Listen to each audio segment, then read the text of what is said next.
História de Santa Senhorinha de Vieira. A festa é comemorada no dia 22 de abril.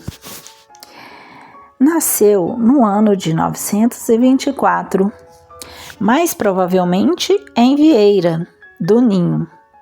Era a filha mais nova de Avulfo, conde e senhor de Vieira e de Basto, e da doutora Teresa, irmã do conde Gonçalo Soares.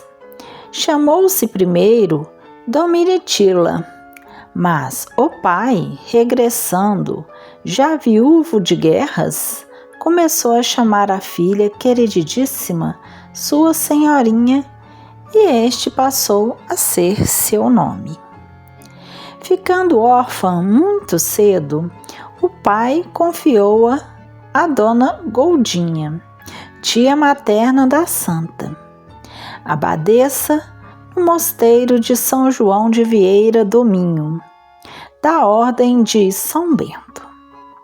Narram velhos códices que Senhorinha, tão bem acompanhada, se exercitou desde a mais terna idade em jejuns cíclicos e disciplinais, consumindo o melhor do seu tempo na oração em ouvir a palavra de Deus. Resistiu com a energia a um nobre pretendente para matrimônio, pessoa que encontrava em Avulfo o melhor apoio. Mas o pai compreendeu esses desejos de perfeição. Ela professou aos 15 anos, segundo os costumes monásticos peninsulares, e Avulfo doou a filha, para que se sustentassem ela e as companheiras que aparecessem. Os direitos que possuía como padroeiro nas igrejas de São João de Vieira, São Jorge de Bastos e de Atei, assim parece ter-se originado o mosteiro de Vieira. Dizem-nos que a santa lia assiduamente a regra do convento, os escritos de Santo Ambrósio, a vida dos santos e, muito naturalmente, a Escritura Sagrada. Teve grandíssimos desejos de matrimônio, que a tia lhe fez compreender estar na observância monástica. Mas Godinha não durou muito, e a sobrinha mandou dar-lhe honrosa sepultura na igreja de São Jorge de Basto. E, para ocupar o seu lugar no governo do mosteiro, foi eleita sobrinha.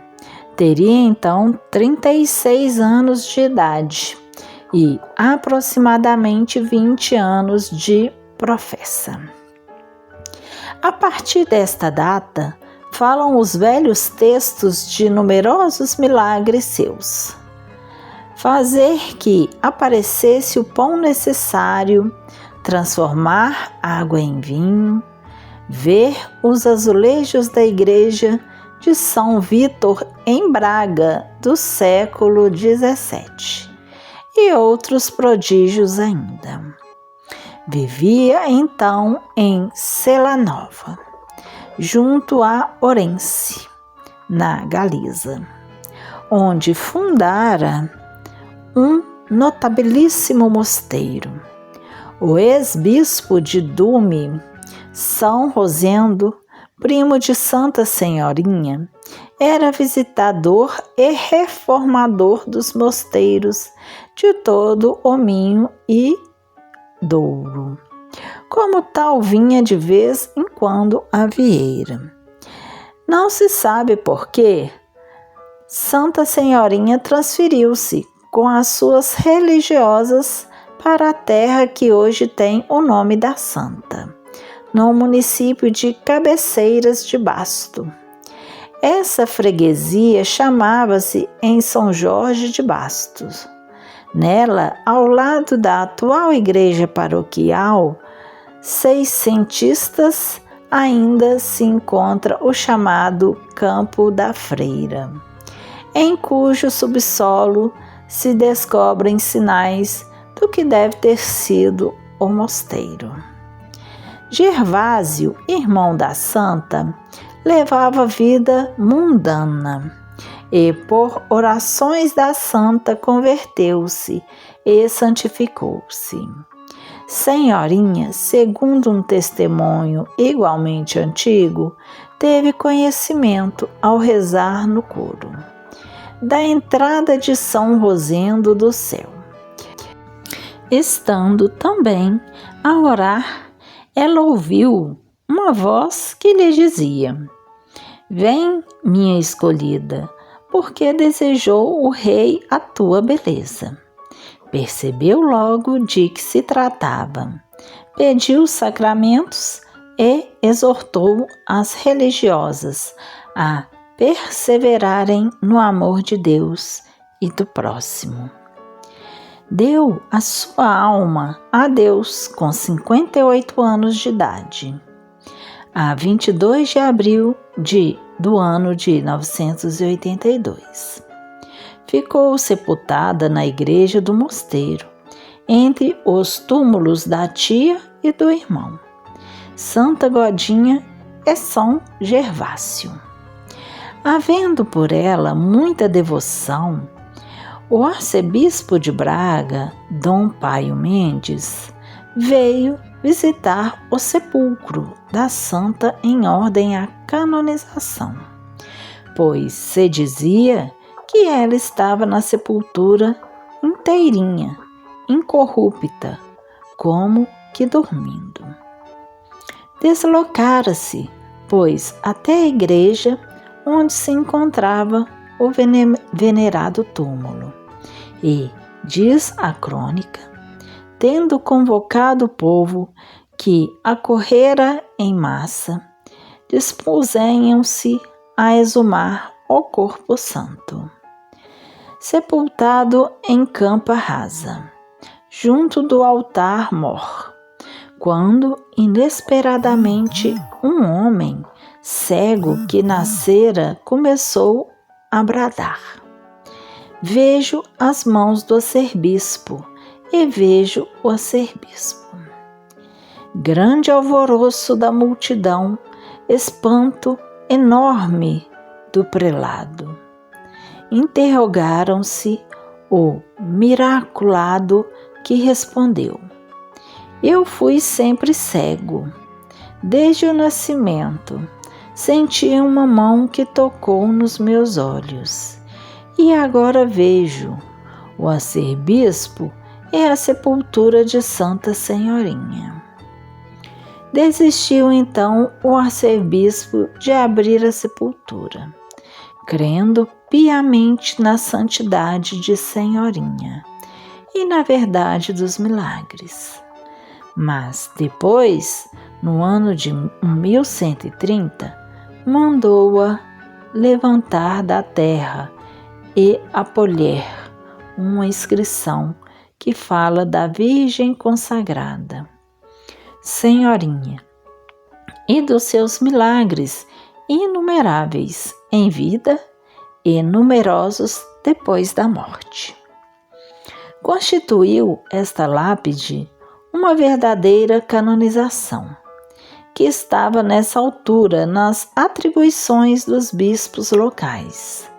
Mais tarde, o Papa Alexandre III reservou as canonizações aos papas.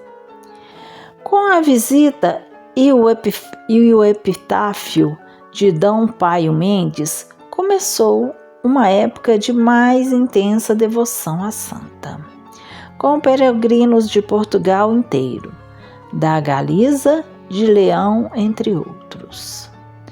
Dom Sancho, vendo o filho de herdeiro Dom Afonso em perigo de morte, veio a Santa Senhorinha, nome do lugar que sucedeu a São Jorge de Bastos, pedir a saúde dele e prometer, se não obtivesse a graça, construir um refúgio à volta da igreja.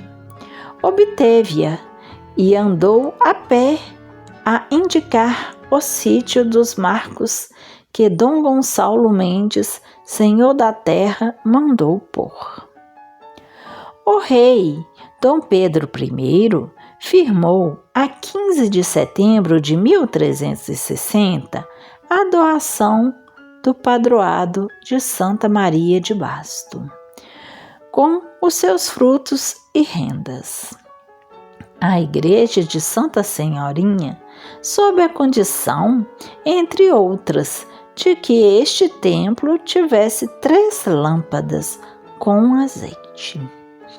Uma diante do crucifixo, outra diante do corpo de Santa Senhorinha e a terceira na capela em que jaz o corpo de São Gervásio. E explica o rei que esta capela foi mandada construir por Dom Inês de Castro. Teria sido entre 1340 e 1357. Conclui-se que, por essa altura, o túmulo de Santa Senhorinha estava no corpo da igreja. Apesar de só no século XVIII ter entrado o ofício litúrgico de Santa Senhorinha no breviário bracarense, deve datar do século XIII. A introdução da festa da mesma nos calendários da igreja ou de ordens monásticas. A festa de Santa Senhorinha foi introduzida no breviário bracarense de Dom Rodrigo de Moura Teles. Temos indícios de que desta santa se rezava liturgicamente em todo o país a 22 de abril, até ao fim do século passado. Assim, em almanacs de 1854 e 1898. De Santa Godinha, fora da Diocese de Braga, nada se encontra. De São Gervásio rezou a Sé Patriarcal de Lisboa, de 1322 até 1761, pelo menos. Com solenidade celebrou-se em Santa Senhorinha de Basto o milenário da morte da santa em 1982. Esta foi uma breve história de Santa Senhorinha. Espero que tenha gostado. Curta e compartilhe e Deus te abençoe.